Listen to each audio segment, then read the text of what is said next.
Welcome back, everybody, and thanks for tuning in this afternoon. Of course, thanks to Professor Jennifer Lawless down at the University of Virginia, one of the most insightful political scientists in America. Before that, Reggie Centracchio, former head of the National Guard here in Rhode Island, talking about the importance of ALS and support for a fundraiser coming up next week. And I also want to thank Patrick Moynihan, head of the Haitian Project, on his discussion about both their education initiatives and his decision to reject a $100,000 donation from Robert Kraft, head of the New England Patriots. Dr. Ed Iannuccilli, thank you so much for being here. A good topic for this week. You've been a little involved with the Rhode Island Historical Society discussion about Rhode Island's legacy in horse racing. You've got to be older than certainly 15 years of age to know about Narragansett Racetrack and its rich history tied to many of the most important periods of time in horse racing. B.A. Dario, did he own it? Yeah, I think he did. I think he did. And when we got Raymond Patriarca's FBI file and published that, 10,000 pages a couple of years ago, B.A. Dario had an interesting relationship with Raymond Patriarca Sr. on the ownership of that racetrack. Raymond Patriarca also owned a racetrack in Western Mass with Frank Sinatra and Dean Martin, an interesting trio connected in the horse racing industry. Did you watch the Kentucky Derby this past weekend? Kentucky Derby. And what was your take? I left after the horse they said was going to win won, and I was in a community area, and after the race I left, and then 2 hours later I found out about the foul. So news editor Kate Nagel thought that the favorite rightfully won as a former star track athlete. Oh, yeah. She says fair is fair. You block out those challenging you, and you win accordingly. That's right, absolutely. So whoever saw the films, and they look at them many different ways for long periods of time, and it was fair. It was fair. Let's talk about this initiative. You've been writing about it. Let's talk about the legacy of horse racing in Rhode Island. Well, my first introduction to horse racing was when I was at Providence College. Nothing about racing, nothing about betting, and decided with a group of friends, classmates, to go to the Narragansett Raceway.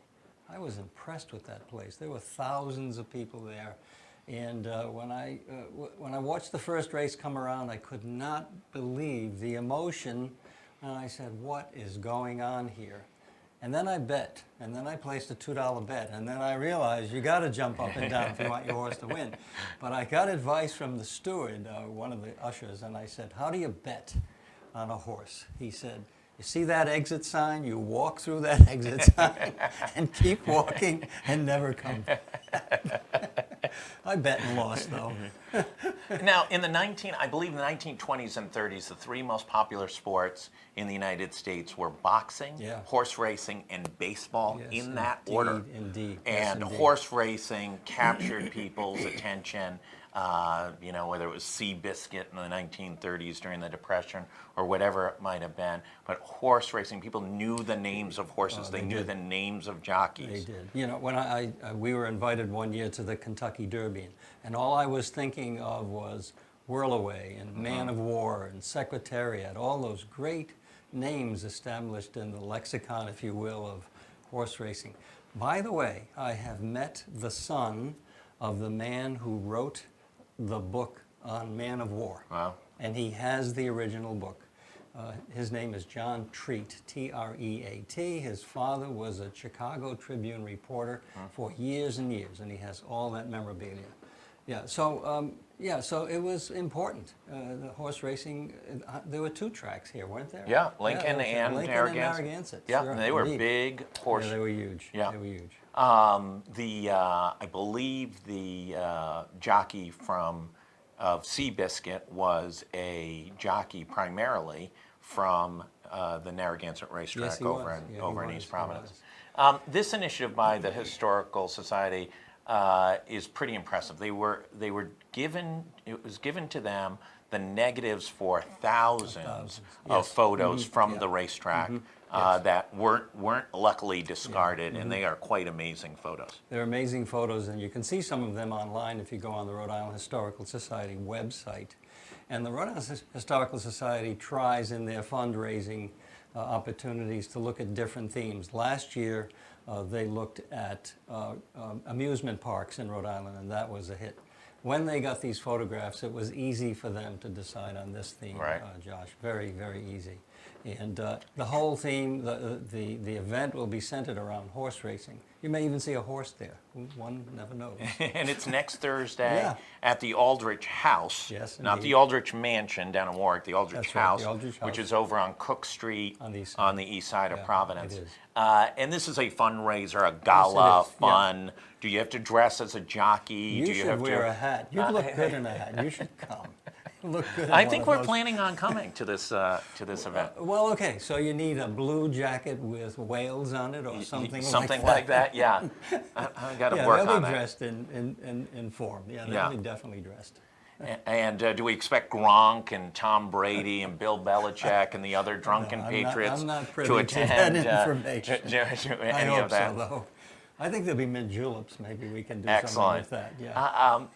Yeah. Horse racing, why did it die off the way it did? Certainly, the Triple Crown is still a major sporting event in the United States, but it really is isolated to places like Saratoga Spring, New York, and Yeah, New York indeed, and yeah. Maryland, and obviously down in Kentucky. Why isn't it that Santa Anita just got closed down for a number it of did, horses' death? yeah. What knocked it off? I don't know. I just think the market got flooded. I just think there was so much of it going on, and there just weren't enough people to support a very, very expensive sport. By the way, if you want to see support of horse racing, I happened to go to a horse farm in Kentucky when I went to the Kentucky Derby. You cannot believe the size, the beauty, Yeah. not only of the farm, the animals. So it's prevalent there, but I think I'm not really sure why it disappeared so quickly. But this state could not, or this region could not support 2 horse tracks in Rhode Island when there was another one right up the road in Massachusetts. I think that's what. And especially without organized crime behind it to be able to give it some level of support. Need somebody to tell you to go to the races. Now, is there any thought in the Iannuccilli clan of putting together a syndicate to support a horse? Obviously, could easily be called Dr. Ed, Dr. Ed. not Mr. Ed, but Dr. Ed. That would be a no. That would be a no. yes, right out The of the blocks. Iannuccilli, Out of the out of the starting clan will not be generating gate. that. Not at all. Is there a lesson? We watch the ebbs and flows of sports. Baseball's now seems to be on the downturn in many ways. Listen, they're still signing players for $300 and $400 million No kidding. over their lifetime. But you go and you watch ESPN's top plays of the day, and you look at don't look at the play. Look at how many people are in the stadium, and the places are literally empty. Yep, Oftentimes, they are. it does not have the momentum of pro football, and hockey seems to be picking up. NBA is very popular with younger it is. sports fans. What's the progression? Why is it, not fast enough? Why do we have these progressions? Well, I think it's a generational thing, and it's a contact thing. For example, baseball was very popular because people knew the players. The players came from the hometowns. The players came back to work in the hometowns because they didn't make the kind of money Right. they're making now. Then comes another generation, and they want to see a little bit more. Maybe they want to see more speed in hockey. And they certainly want to see more speed in contact in professional football.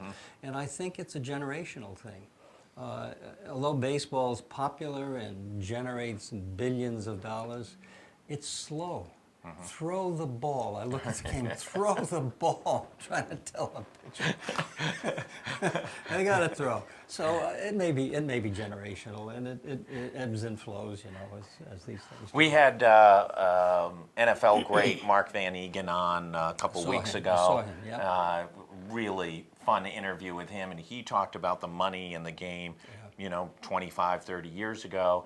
And he went and worked in the off season over at Fleet Bank That's what he did. for Industrial National Bank. Yes, and indeed. That's right. when I graduated from college, when you'd walk through Fleet, you'd see numerous Patriot players Yes, you in would. the off season in the training program. And then that's what they did after they retired, after an 8-year career or 10-year career. The biggest community involvement was the old Providence Reds. Right. You'd see Zilio Topazzini selling cars and some other guy selling coats. You know, they were in the community. They were part of the community. If they didn't do that, they didn't survive on a hockey player's salary in the 50s and 40s, not at all. No. Let's go back to the event next week. Who should be attending this? Everybody should be attending. It's fun.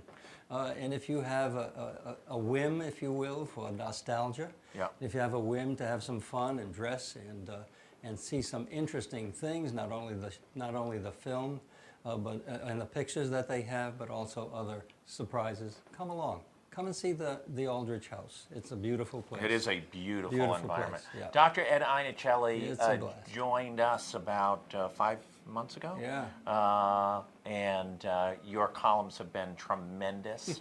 kind. Thank They've you. been spectacular. They're wildly interesting. They're a glimpse to a time that in some ways still exists, this sense of community, they this do. sense There of is. family. It's there.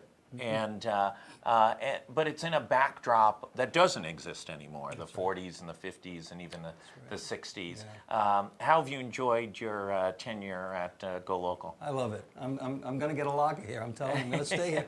No, I'm enjoying it because I meet so many people who are interested in the topic, who are, again, nostalgic, who want to write themselves and should write that story, because if you don't write your story, even if it's just for you or maybe grandchildren, it's a lost story.